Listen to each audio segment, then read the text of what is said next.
Olá, sejam bem-vindos a mais um vídeo aqui no canal. Hoje nós vamos falar sobre o tripé da hipertrofia muscular. Uma vez que num tripé, se você tirar um dos pés, não fica em pé, por isso eu escolhi esse termo aí, porque sem esses três fatores, se você tirar um deles, a hipertrofia muscular pode até acontecer, mas em pequena parcela, né? Não vai ser o mesmo se você cuidar dos três pontos. Então, inicialmente falando desses três pontos, um deles é a alimentação, o outro ponto é o treino e o terceiro ponto é o status hormonal. A gente vai falar de cada um desses pontos e ao final do vídeo de hoje você vai ter uma ideia legal de quais os hábitos você tem que cultivar na sua rotina para ter os melhores resultados de hipertrofia aí com os seus treinamentos. Primeiramente, falando da alimentação, o ponto mais importante na alimentação é bater o requerimento mínimo de aminoácidos, de proteínas, tá? E na minha prática clínica é o que eu priorizo é o consumo de proteínas de origem animal. Tá? As proteínas de origem animal são compostos de aminoácidos específicos, né, que vão desencadear os processos de hipertrofia muscular. É nada melhor que para hipertrofiar um músculo do que músculo. Existe um aminoácido chamado leucina, que é um dos 3 aminoácidos que compõem o BCAA, né? Quem está aí no mundo da musculação sabe muito bem, você consegue comprar BCAA puro, você tem as doses de BCAA que tem em cada whey protein. BCAA, um desses aminoácidos, chama leucina. A leucina você requer um mínimo de 2 gramas por refeição para ativar um mecanismo importantíssimo do crescimento celular, que é o mTOR. Então, sem esses 2 gramas de leucina, você não desencadeia o mTOR, não tem ativação do mTOR e não tem esse fator de crescimento muscular. Então, um consumo mínimo de proteína, que o estipulado pela Organização Mundial de Saúde e os conselhos de nutrição, é 1 grama de proteína por quilo corporal por dia. Mas esse seria o mínimo mesmo. Abaixo disso, você entraria em carência nutricional. Especialistas em proteína sugerem a ingestão de 2 gramas de proteína por quilo corporal dia. Então vou te ensinar a fazer esse cálculo, muito simples, tá? Uma vez que a média de proteína por 100 gramas dos diferentes tipos de carne está em torno de 25 gramas, né, variando de 21 até 27 gramas de proteína por 100 gramas de carne, dependendo do corte, a gente vai utilizar essa média de 25 gramas para cada 100 gramas. Então, para calcular a quantidade de carne que você tem que comer no dia, isso em relação ao peso cru de carne, você multiplica seu peso desejado por 4 e esse vai ser o valor mínimo de gramas de carne que você precisa ingerir no dia para não se desnutrir, tá? Então seria o mínimo do mínimo para uma pessoa sedentária e não perder massa magra, vamos dizer assim, com o envelhecimento.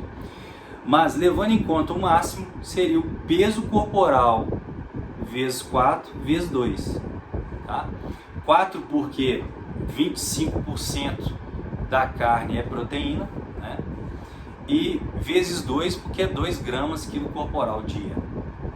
Então seria o seu peso corporal desejado vezes 4 vezes 2, daria a quantidade em gramas de carne máxima para ser ingerido no dia.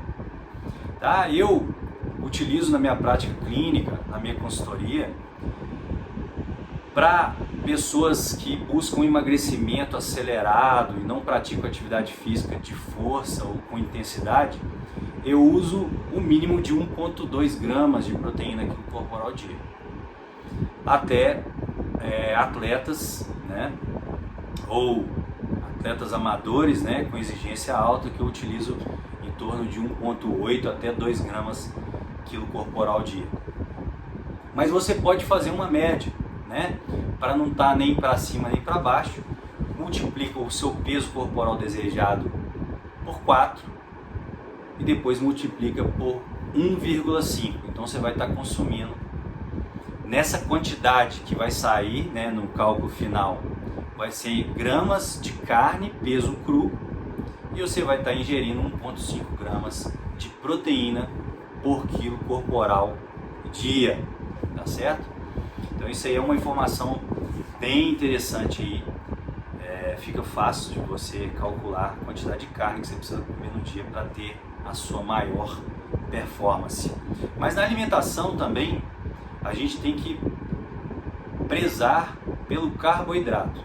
Apesar do carboidrato não ser um nutriente essencial, a demanda da musculação, a demanda energética do treino de força é principalmente pelo carboidrato armazenado no fígado e no músculo. Uma vez que um treino de musculação muito intenso depleta essas reservas de carboidrato que estão no fígado e no músculo, repô-las é importante para evitar processos catabólicos. Então, uma quantidade boa de carboidratos por refeição é interessante. A minha sugestão aqui para quem quer hipertrofia, você vai ter que colocar aí no mínimo umas 3 porções de 150 gramas de alimentos fonte de carboidrato por dia. Quais são os alimentos fonte de carboidrato? São os grãos e os tubérculos. Então são as raízes, né, tubérculos, batatas, raízes, cenoura, mandioca, beterraba, batata doce, batata inglesa, esses, e os grãos, arroz, feijão, lentilha, tá? Então no mínimo 150 gramas de alimentos fonte de carboidrato em cada uma das grandes refeições, tá? Então seria no café da manhã, almoço e jantar, podendo chegar atletas de alto rendimento ou de alto gasto calórico até em 400 gramas de alimentos fonte de carboidrato por refeição. O carboidrato é muito importante, mas também a gente tem que levar em conta os micronutrientes, uma vez para a gente ter um metabolismo acelerado, né, prover tudo que o corpo precisa para o melhor funcionamento metabólico. Uma dieta de alta densidade nutricional também é uma boa iniciativa aí para quem quer buscar melhor performance, consequentemente maior hipertrofia muscular. Para você ter uma dieta de altíssima densidade nutricional, você tem que consumir vísceras, né, que são os alimentos mais densamente nutritivos da natureza. Densidade nutricional é a quantidade de nutrientes essenciais, ou seja, nutrientes que o nosso corpo precisa ter acesso por calorias do alimento. Esses nutrientes essenciais são alguns aminoácidos, chamados aminoácidos essenciais, alguns ácidos graxos, chamados ácidos graxos essenciais, algumas vitaminas e minerais. Tá? Quanto mais desses nutrientes tem, micronutrientes tem o alimento, mais nutritivo ele é. As vísceras são os alimentos mais nutritivos do mundo, 5 vezes mais nutritivos que o segundo alimento mais nutritivo no mundo, que são os ovos. Depois vem as carnes, né, parte muscular dos animais, e depois os laticínios integrais. Então os 4 alimentos mais densamente nutritivos da natureza são todos eles de origem animal.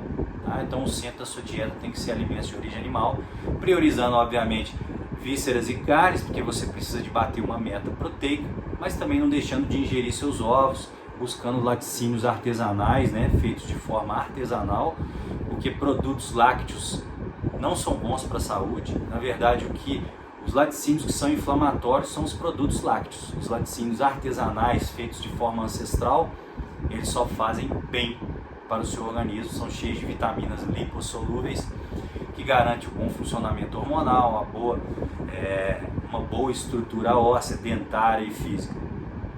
Certo? Então, a alimentação acho que a gente cobriu. O segundo pé desse tripé é o treino, tá? O treino, obviamente todo mundo sabe que treino de força é o que mais propicia massa muscular, mas o conceito mais importante que eu quero deixar aqui é o conceito de carga progressiva. Porque, por exemplo, o indivíduo está acamado há um bom tempo, ele teve uma atrofia muscular significativa. Só o fato dele sair do leito e começar a caminhar no corredor do hospital, ele já tem uma resposta hipertrófica, porque ele não estava fazendo aquilo e ele passou a fazer. Então o corpo responde àquela demanda. Então o conceito mais importante da hipertrofia muscular é a carga progressiva. Então é se desafiar um pouco mais a cada dia. Porque se você chegar a pegar um mesmo peso na academia, evoluiu até aquele peso, seu corpo vai responder. E se você mantiver aquele peso, você só vai manter o seu físico.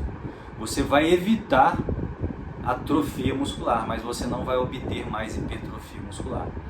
Então, enquanto você estiver querendo hipertrofia muscular, você vai precisar se desafiar, aumentar a carga do exercício, aumentar o número de repetição, diminuir o intervalo do exercício, aumentar o tempo de execução e outras variáveis relativas ao treinamento, que é de aumento de intensidade do treinamento.